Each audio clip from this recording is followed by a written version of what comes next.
we need to hear what people are going through, their realities, and make solutions that affect them, that are going to improve their life. So I want to become the voice to the voiceless. If you don't want to talk, I will be talking for you. As a nurse, Yaa Kpodo Edusei has witnessed firsthand what happens when needs are not met. As an advocate, she brings these stories to the tables where policy is shaped. And as a leader, if she cannot see these needs addressed, she becomes the one to make the change. Thank you for joining Lynn Foley, host of Remarkable Women, Powerful Stories, as we hear from Yaa about her journey. Hello, Yaa. It's such a pleasure to have you with me in conversation today. Yeah, it is a great pleasure for me too. I'm wondering, to begin, can you tell me a little bit about yourself and your childhood and your school experiences and how these have led you to be the really strong voice for what adolescent girls and young women need in today's world? Okay, thank you so much. I think before that, I would have to appreciate you for the opportunity, how we connected and all that. I'm very, very grateful. Yes, so just a little background about me. I'm Yaa Kpodo Edusei, 23 years of age. I got 23 in April this year. And I'm a nurse by profession who is done with her national service and all that. I grew up in a no-to-do family. I mean, we didn't really have much to do in my family. My parents, my daddy is retired. He lived all his life in abroad and then came back to Ghana, but he was lost. I mean, he was locked up in Ghana, and all his stuffs, I mean, his life, etc., just came to a shore. Because I remember we had poultry and all that, but one day all the birds got died and all that. So he really came back to scale zero. And my mom too was not really working. So I had a sister who was in nursing school by then. Yeah, so it wasn't really a very good family as in financially, but then again, they were all trying. We were just the average Ghanaian family. So yes, and I lived in a village. I mean, Abontem. I usually say that you don't even find it on the map when you are searching for it because it's in one of the rural villages in Abontem in Ashanti region of Ghana, Bosumtwe district to be precise. And growing up, the environment in the village and the people surrounding it were not really working. You know, the situation in the family in Ghana. I mean, in villages in Ghana here, we have people doing a lot of farming, agriculture, and those things. And not so many people are into the corporate space or were working a white collar job. So most of them were just working as a usual household working. And yeah, so basically that was it about it. You get to see young girls and young men roaming about in the community, not knowing what to do. Some of them were caught up doing other things because of poverty. They couldn't continue their education. Others too got dropped out of school because of teenage pregnancy and a whole lot of things. People were just doing petty trading and all that. But then again, it wasn't really the kind of environment that motivates you. You know what they say, that your environment shapes how you become. But mine wasn't really that. The only thing that helped me was my family, because my daddy was very learned and my mom too had gone through several phases of her life before she met my dad. They were able to guide me to make sure I'm doing the right stuff at the right time. So I wasn't really affected by the outside world. But then again, because I'm in the community, it goes around and comes to affect my life too. So basically, that was how I grew up. I went to a primary school and secondary and then tertiary education. Fortunately for me, my tertiary education was sponsored by one of my mentors I saw just on TV. Yeah, so basically that was how I grew up. So I know that you had the opportunities for education after school. So I'm wondering what you did after you finished school, or you went to school, you finished school, and what you studied. You mentioned earlier that you're a nurse now, and how your career is developing. And maybe draw out what you're currently engaged in your work, And where do you think you're starting to make a difference? Okay, all right. Yes, so looking at the situations in the community that I grew up, and I realized it wasn't just in my community because where I went to secondary school too, we had several issues there. And I was staying in one lady in the same house. It was a compound house who was also named Yaa. So we grew up together. We were kind of in the same level, but different schools. And Yaa was very hyper when she was growing. She was engaged in a lot of activities, like the girly lifestyles that they do. She was really engaged in that. So along the journey, Ya got pregnant and she came back home and she couldn't continue her education. So after senior high school, Ya was pregnant. She gave birth, and that was all. Ya is now a mother of two in the house. And these Mm. issues really affected me because I didn't like how the society was programmed to be. And the usual trend that you go to school if your parents are not having money, you just go to secondary school and then you come back home and stay home. I didn't want that to happen to me. And because I was very young, I didn't know how to even go about or even where to seek ideas. So Mm. I just thought so that, okay, then why can't I change something in the society? Because I can be the change I want to see.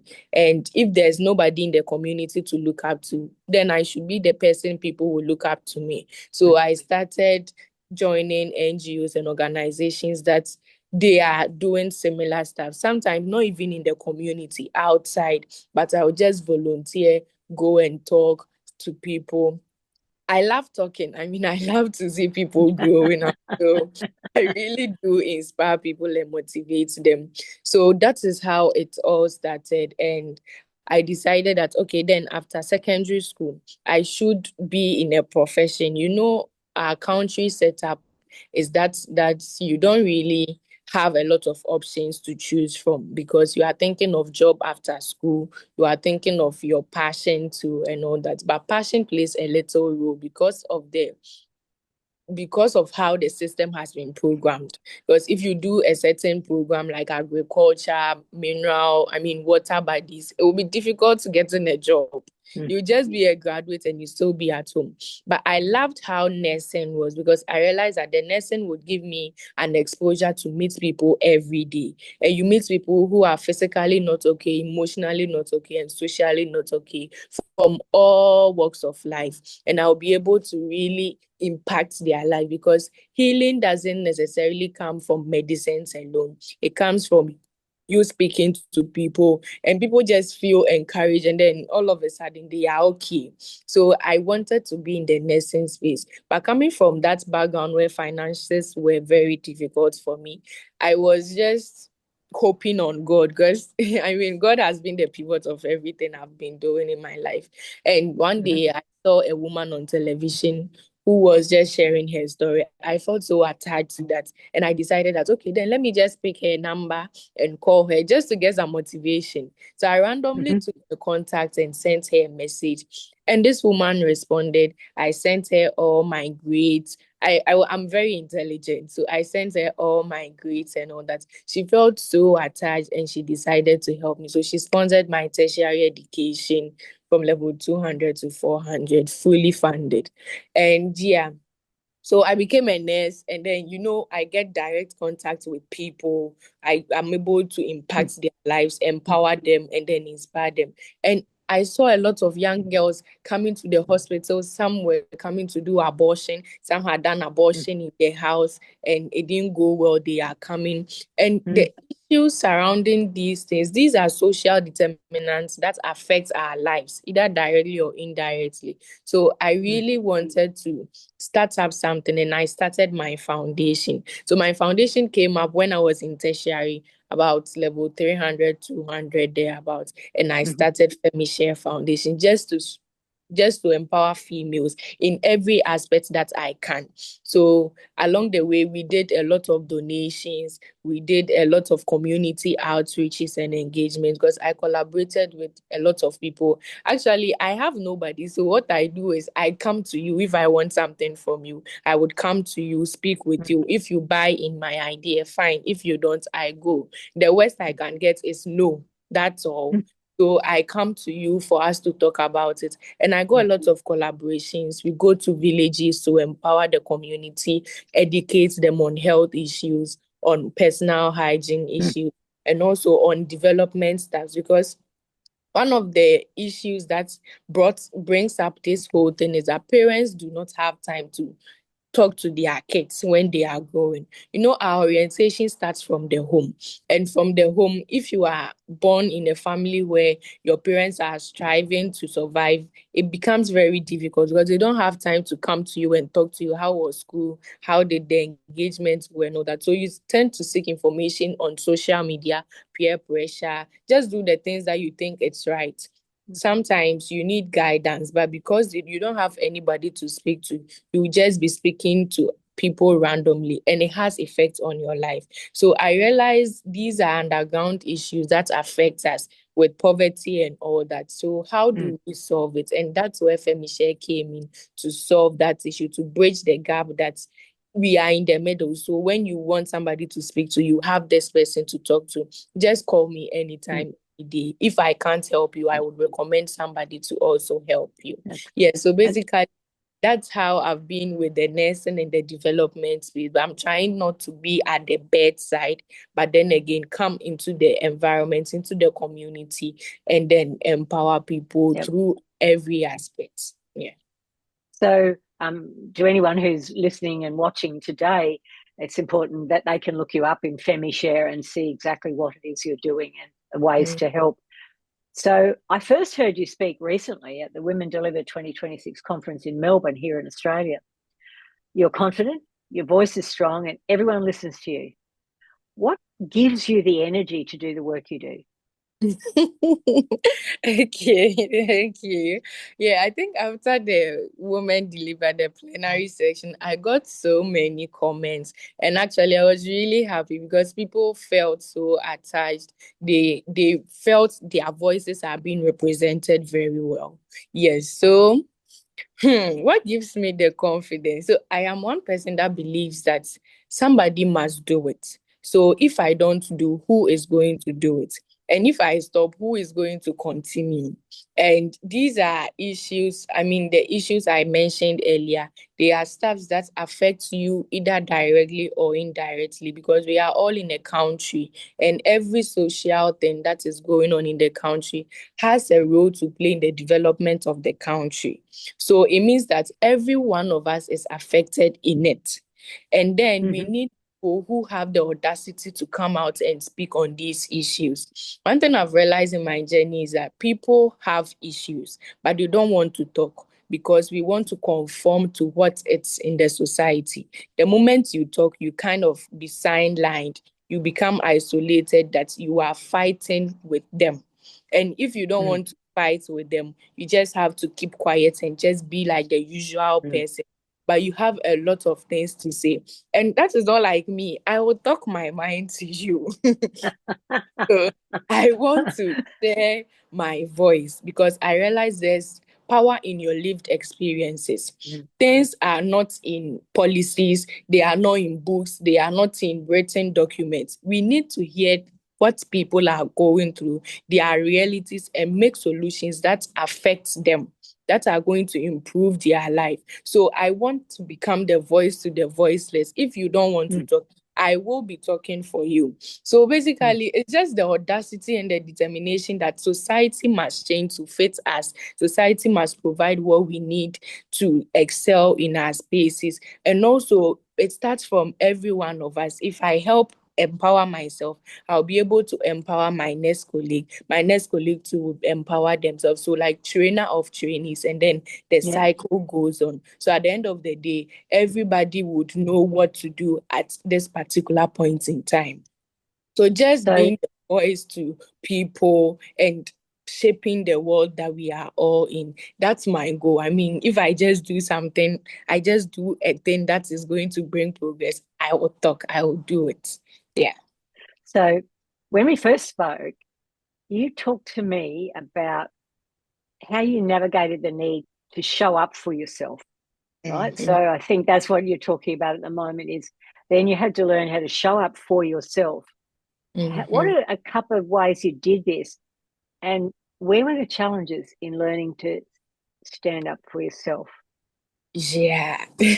So showing up for yourself, it's a very easy word that we usually talk about, but then again, making it in practice, it's difficult because showing up for yourself means that you are challenging the societal quota, you are challenging the norms in your community, you are challenging the norms in even your family and bringing out yourself. I mean, showing up for who you are and not pretending to be anybody. So it sometimes gets very difficult. Whilst I was still showing up for myself, there has been so many challenges that because I am a young girl, I mean, I just got 23 and I've always been in this small cat and all that. People see me and they think I'm a kid. Like, who are you to come into this space to try and be talking to us and all that? So there are a lot of backlashes that have come my way. Even accessing grants, getting to speak with stakeholders have been very, very difficult. And even in your own family, they don't really know who you want to become. You know, you are the only person who knows where you are going, who knows who you want to become. And sometimes if the evidence are not there, it's difficult to prove to people your worth. And then it's difficult navigating because who are you? They don't even know what you can become. So these are small, small challenges that comes our way as young people, as females trying to head their way.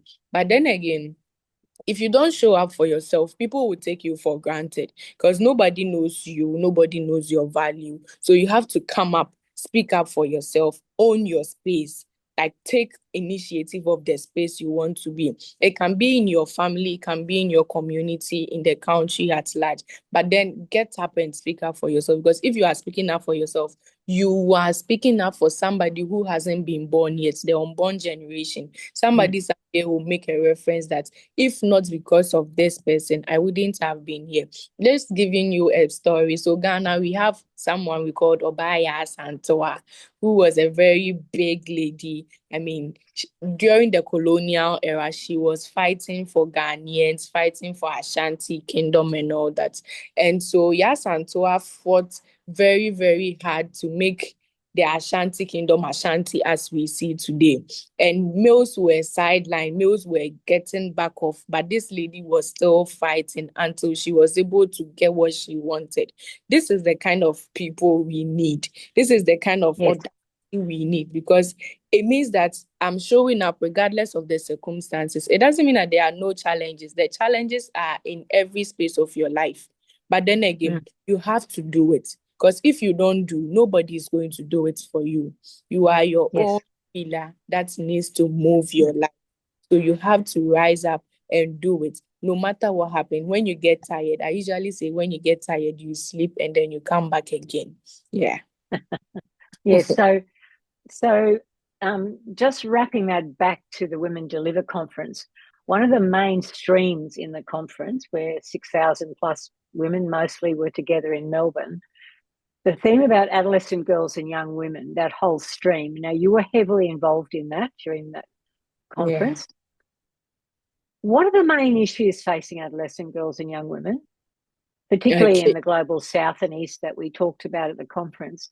What needs to change for them to have that good life and reach their potential? Okay. Yes, so let me just give a little background before the conference. So I was with Plan International as a She Leads UN advocate, where we meet at the global level. It was 2 representatives from 9 countries. So I was representing Ghana with one other lady.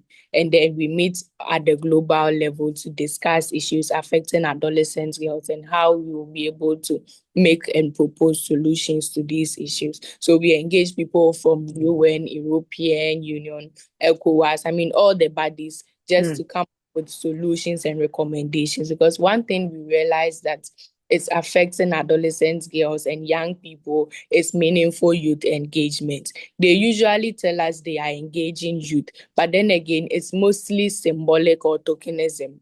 They would call you to the table, but you have nothing to say on the table. Even if you say something, it will not be reflected in the document or the output of the discussion. But then again, they will take the box that, oh, I called 7 youths to come on the table. This happened from local to global spaces. I can boldly say that because I've been in a space where you meet stakeholders who make decisions, people who are able to change things. I mean, just with one decision, they will be able to make society very good for everybody. But my view was not even asked. They even asked me, yeah, what do you think? Or you are representing young people, so what are you saying? But then again, they will go back and post that, oh, we invited 10 young people to the table, discussions, etc. And these things are very difficult to talk about because they invited you. So what is your proof that you were not able to speak up? So these are issues that affect young. It's one of the key issues from the home to the family to the community and society. If they involved, I mean, if stakeholders, global organizations involve young people, we will be able to share what we need and what we want to see, because I am the one affected by it. And if you bring an elderly person to the table to discuss something affecting me, how does the person talk about me? Because the person is not me. Sometimes they don't even have any relation to young people, or they've not even been at the grassroots to see the challenges adolescent girls are facing. But these are the people who make decisions to shape our.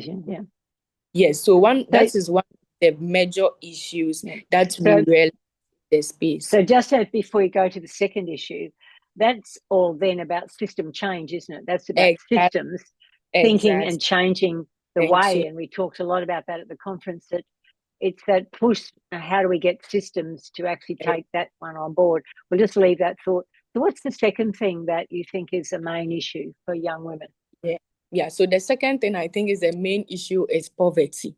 Poverty is the bedroot of most of the challenges we are facing in our society. Either we believe it or not, poverty is one of the critical issues, because poverty makes someone prone to gender-based violence. Poverty makes someone prone to being a prostitute. Most young people are walking up and down on the streets with no financial income. They have no source of financial income. Not to blame their parents or blame anybody, but then again, certain structures that were supposed to be in place were not there. Imagine if you are telling me to go through the normal route. So I go to school, I get a well-paying job, then I am living my life. Somebody on the other side got dropped out of school because of, let's say, because of poverty or financial issues. So they were not able to further the person's education. This person becomes a school dropout. What is the person going to do for him or herself? They will just be roaming about in the community doing what at all would they do? But if we had a system or a structure in place where people who are out of the community are able to enroll in vocational training, they are able to enroll in trainings that are not really demanding, but then again, they are accessible for them to earn something for themselves, then we would solve that issue. So poverty is a very big issue affecting people, because poverty makes people prone to all forms of social violence and social issues we are facing. And poverty is something that starts right from the family, from the home. So you go, because some people have poverty mindsets, and these are the mindsets in the country, in the community. And if the person is talking, you know that this speaking is coming from a poverty mindset, not from him, because that is how they've been programmed to do. Because they don't have money, they limit themselves, they shrink themselves, and then they don't become who they want to be. So poverty has made a lot of adolescent girls prone to teenage pregnancy and even access to SRA child stabs, because sometimes when you get to the hospital and they are supposed to pay, where are they getting the money from? And I am a very grassroots person because I come from a grassroots environment. So I speak for the ordinary and the average Ghanaian girl, somebody who is at a place where there's no light, no water, and nothing. How is the person living their life? And they are also poor. So you know that they will be giving birth every day, because if they don't go and sleep with the guy, who is going to sponsor the person? Who is going to even buy food for her? And she do things that she doesn't want to do. So these are issues that is one determinant that connects several dots together. And then the end of the day, they all become problems that are affecting their growth, affecting their health, and in every space of their life. So poverty is one of the major constraints that are affecting young people in Ghana. Poverty arises from unemployment. I mean, the person is in the home, not working, unemployed. How do they survive? They don't have any source of income to survive it. So these are all issues that connects together, and they are all affecting the youth of today. So education fits in there too, doesn't it? If poverty is, as you say, which it is the main problem throughout many parts of the world, then that blocks particularly girls from education. And therefore it blocks them from employment and puts them in the situations you refer to. Yes, and it's one of the other guests I have who was also from Africa spoke about poverty being a real violation of human rights. That ability to come out of poverty. Yeah. So when much of the dialogue at that conference and in other spaces around the global discussions, the UN and elsewhere, is about the need for systems to change. Yeah. What else has to change with systems in society and government to open the door for young women and to get the change we need? We've talked already about the need to truly hear what young people have to say when you invite them to the decision-making table. What else in that system space do you think needs to change? Okay, so yes, as we discussed, the first one is they hearing what we want, and also they making things meet our realities. I think that the systems we have from, the systems forms the structure in every aspect of our life, be it our health, education, political, social, and other things. I believe that one of the major issue we are having is that the systems have been built already. The systems have been set up already. And during the time where the systems were being put in place, it wasn't in this era. Things were totally different from now. And so it becomes an issue that we are being ruled, or we are being designed and being going through the journey with something that has been built not for us or not to meet our current realities, but then again, something that has been built already there. And it's difficult for them to amend or even change it to meet the current realities people are facing.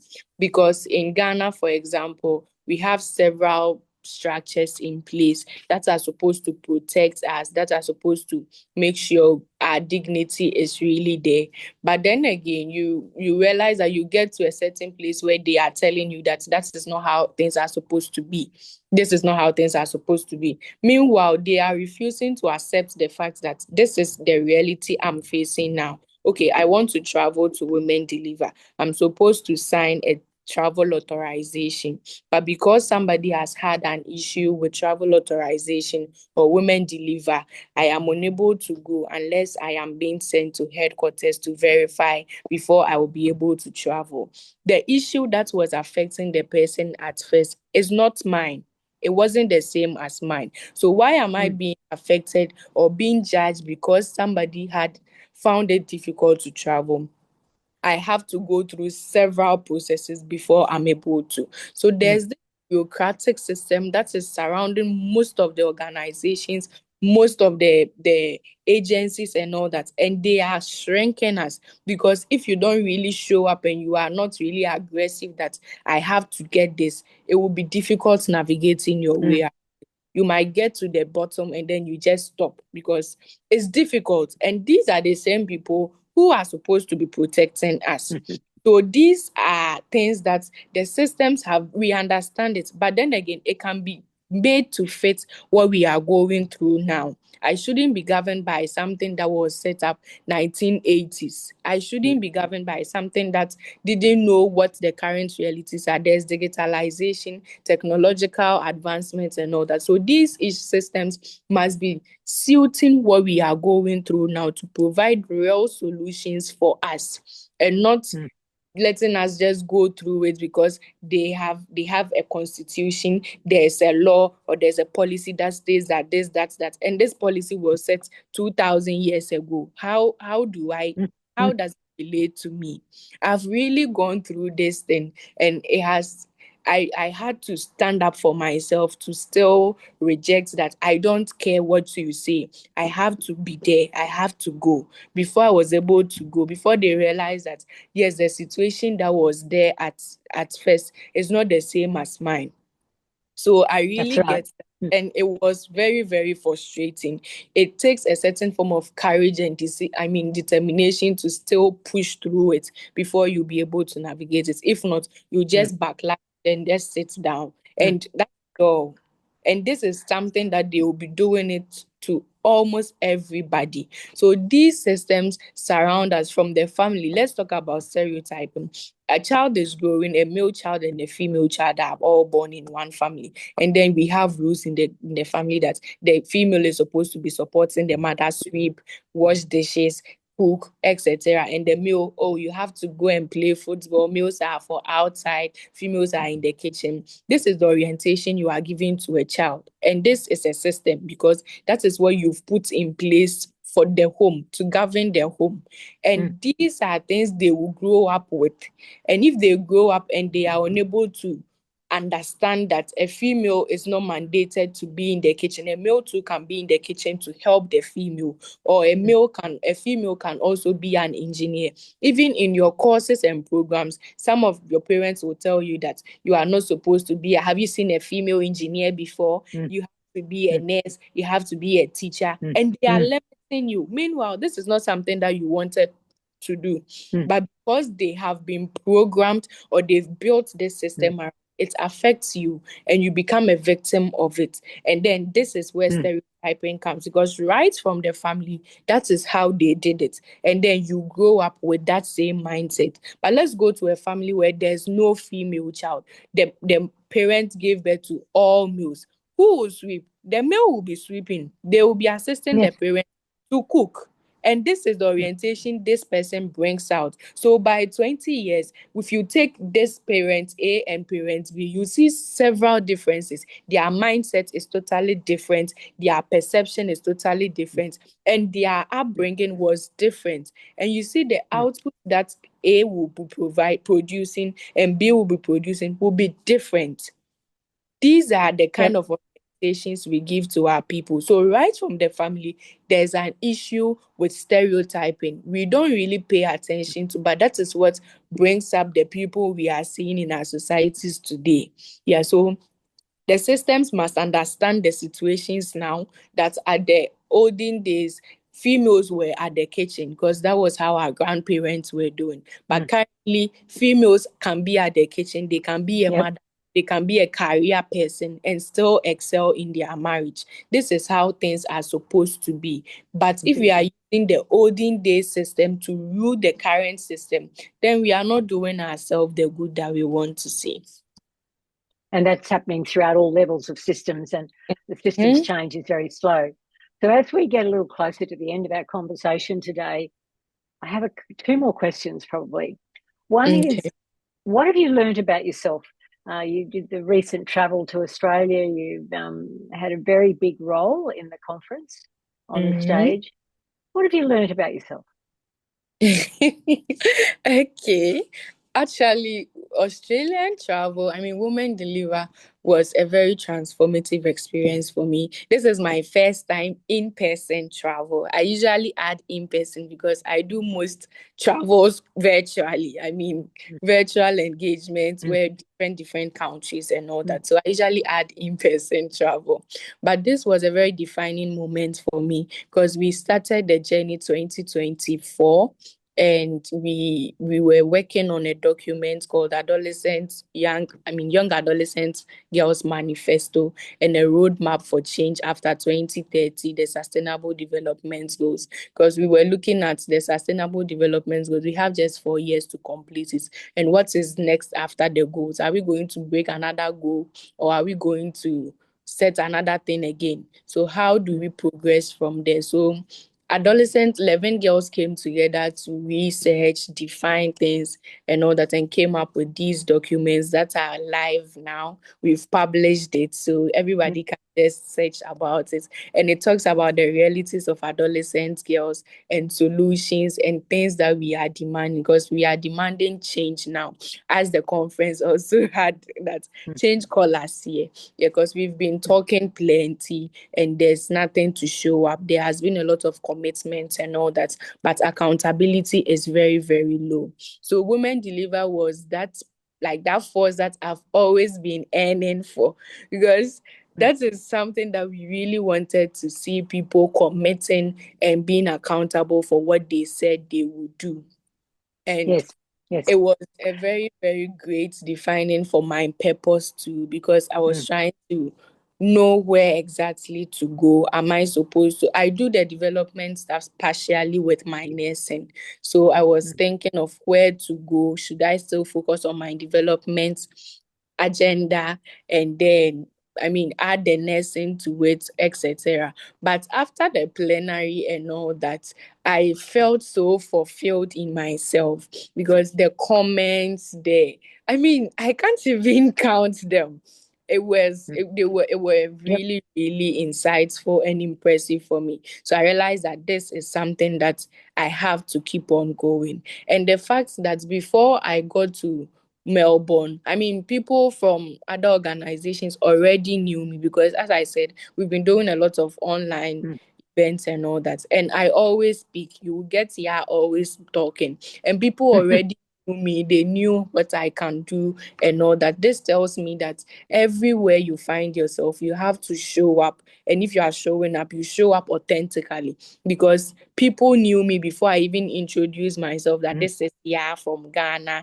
They knew that, oh no, this girl is Yaa. And they were coming to me and all that. So it gave me a very, I mean, it endorsed everything that I've been doing over the years, because sometimes it gets very tiring if you are pushing, pushing, pushing, and you are not getting noticed or nobody is seeing you. But that space was a space where I got confirmation that the work I've been doing is truly worth exploring, Yep. really worth pushing, and till we get to where we are going, I don't have to stop pushing and I don't have to stop going. And so it has really given me clarity on my career progression too, because now I want to do a master's in international development or gender studies, etc., so that I will really be in the space to continue pushing the voices of adolescent girls and young women until we are all equal. Yes, and that until we're all equal is the mantra, isn't it? And I know in Zonta that's the mantra we have as well, until we're all equal. So my last question, yeah, I think you might have already answered it, but what's your main hope or dream? Yeah. Oh, it's getting me emotional. So my main hope and dream is to see a world where everybody has access to resources, access to opportunities, no matter their background, no matter their gender, no matter, I mean, every form of discrimination should be sidelined, because we are all here to fulfill our purpose and make an impact in each other's life. So that's my main goal. But how do I get there? That's what I just said, that I've realized why the space I'm in is worth exploring and it's my purpose. So I'm hoping to do a master's in development studies and then get more knowledge and skills in the space and progress. At the end of the day, I want to really be an ambassador, somebody making changes. I mean, at the top level, shaping policies, making changes in all, I mean, across borders, because I have a mantra I usually say, that beyond borders. So I'm going beyond borders. No matter where I came from, I have to excel in every space that I go. So I aim to be at the very best making and shaping policies that affect the vulnerable groups in our society, country, and global at large. And then the way to get there is through learning, keeping going. And yeah, I'm actually looking for scholarships to pursue my master's because I might not be able to fund myself. So I'm Yep. looking for scholarships to pursue my master's in development studies so that I'll be able to excel and go deeper into the field and be able to shape policies, as I've said already. But I just want to see a society where people are able to do whatever they want to do. I mean, positively become great assets to their society, no matter where they are coming from. Because if my background didn't limit me, then somebody's background should also not limit them. Because Them. today my mother just see me and she's so happy, she's so amazed, because if she really checked where we were coming from, I wouldn't have been here. But then again, by the grace of God and by the power that and the audacity that I've been pushing through, no matter where I get to, I am here working at UNFPA as a youth leader fellow, which doesn't really come on a silver platter.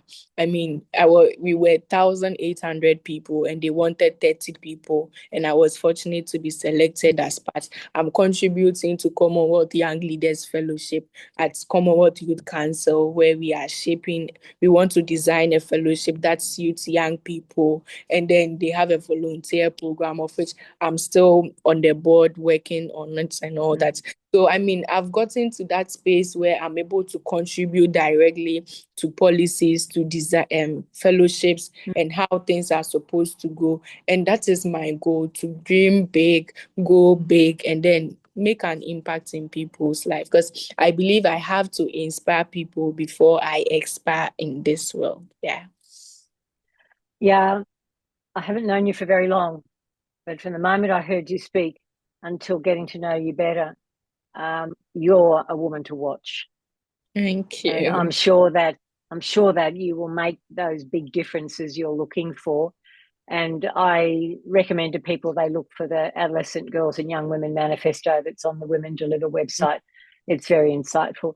So yeah, Zonta is so thrilled that you've joined me today for this podcast, and we thank you.